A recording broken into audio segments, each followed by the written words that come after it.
You like something else? You can put it in the chat, like Alexa Bliss Gamer, who shockingly his favorite moment was the Alexa Bliss promo. Not surprising there, but Which there's your was the poll. New York crowd's least favorite moment of the night. Yeah, that crowd sucked during that. That crowd was awesome. No, I'm No, sorry. during the what promo? No. During you can't what a promo. Knock it off. Come on. I don't care. I don't care. That No. was no. This was me. I was Tony Khan on social media. Justified what chance? That was justified because who cares? Who cares? I wasn't on yesterday's show, so I didn't get to talk about the nonsensical BS. I'm trying to not to curse because it's still early in the episode, but the nonsensical BS that was that entire opening segment on SmackDown last Friday.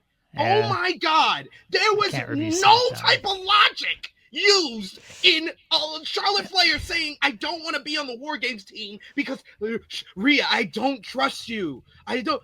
Why?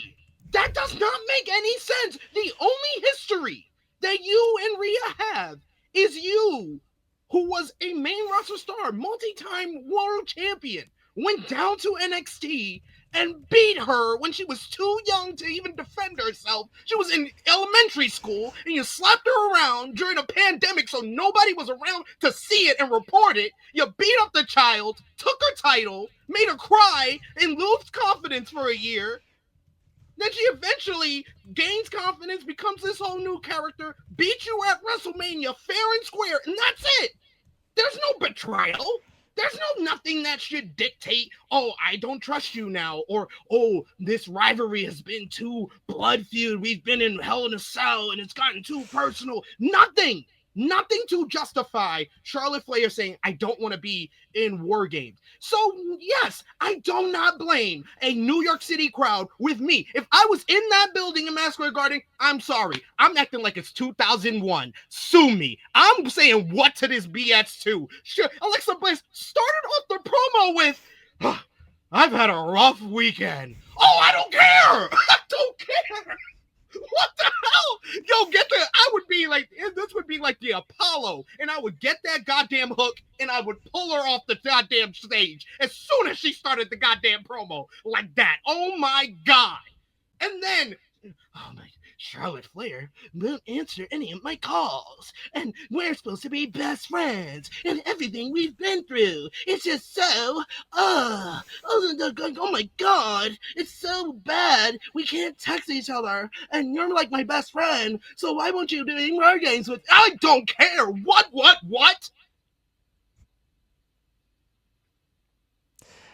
I think the what chants have become misogynistic because it is only aimed at the women nowadays.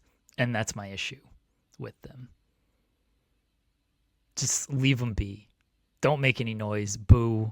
Whatever. What chants are lame in 2025? Especially when, again, they are only aimed at the women nowadays. They don't do the what chants of the men. It's when the women do the promos.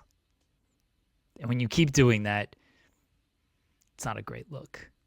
You want to boo the stuff, because I don't disagree with what you have to say as far as this whole nonsensical story. We didn't talk about SmackDown yesterday because I definitely hear what chance for the men. I don't think it's just exclusively done for the women. You can say it's more often done for the women. That's fair. I don't think that it's exclusively done for the women. I disagree. Who have they done it with the men? They don't have an accent.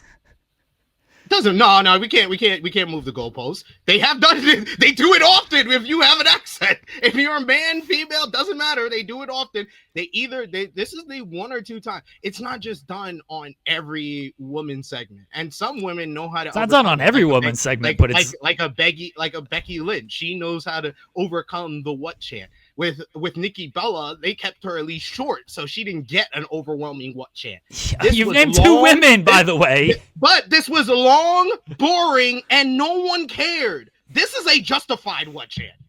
I understand your point. Your overall point is justified, and it makes a whole lot of sense. I just don't think that this is the example to be using, because this was justified. Who cares? My point is the chant's dumb in 2025. Come up with something better. They want to praise these crowds for like, oh, they're so innovative with their new chants. Take them to Europe. Europe will come up with a new chant that we can steal here in America when promos are bad and too long and don't have a point. Because Americans are just going to keep chanting what? I think the chant sucks. And yes, it is most often aimed at the women. They're still gonna, even if they just boo them, there's still gonna be some people online. You're being too mean. Like when Maxine was awful in the ring and she got booed for it or got chants for it, some of the chants were a little bit out of line. But it was all grouped together and say, oh, you guys are being so mean to her. She's just learning. She's just figuring it out.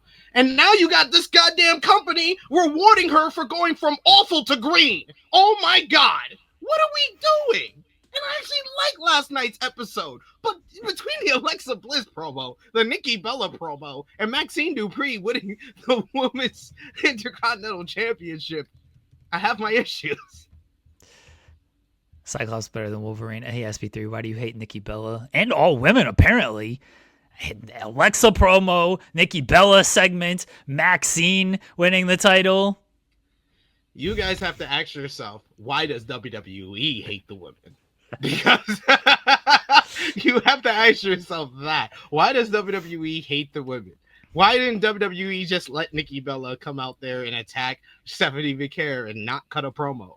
Why did WWE give Alexa Bliss a 5-minute promo when she only needed 1 minute to say what she had to say to make us care? And why would they put the title on Maxine Dupree? Y'all need to stop going and pointing the finger at the fan that is making these very appropriate and accurate criticisms about a product that I watch actively, and then turn that question around to the TV show that I am criticizing.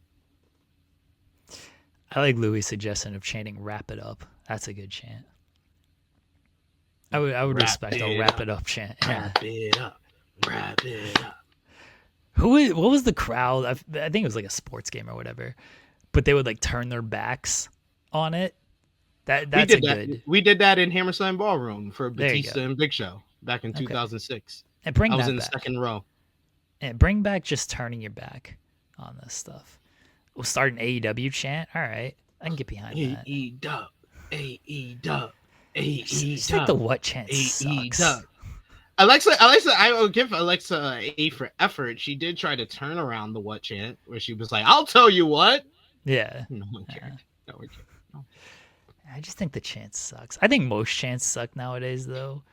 I hate the "we want tables" chant. Like, tables are used in like every single match. Come up with something better than that. And now they steal all the European singing. Everything's like, all right. I just got to keep going over to Europe so we can keep stealing their chants. We need to be more innovative with our chants. That's all I'm trying to say. And it needs to be more uniform of chanting this across all of the segments, because the men have terrible segments too. And the men have terrible matches as well. They're chanting Walter during the Gunther match. It's like, that's a great New York City crowd. That's a smart crowd. I love it. Because he came out to the Walter music. Don't blame them.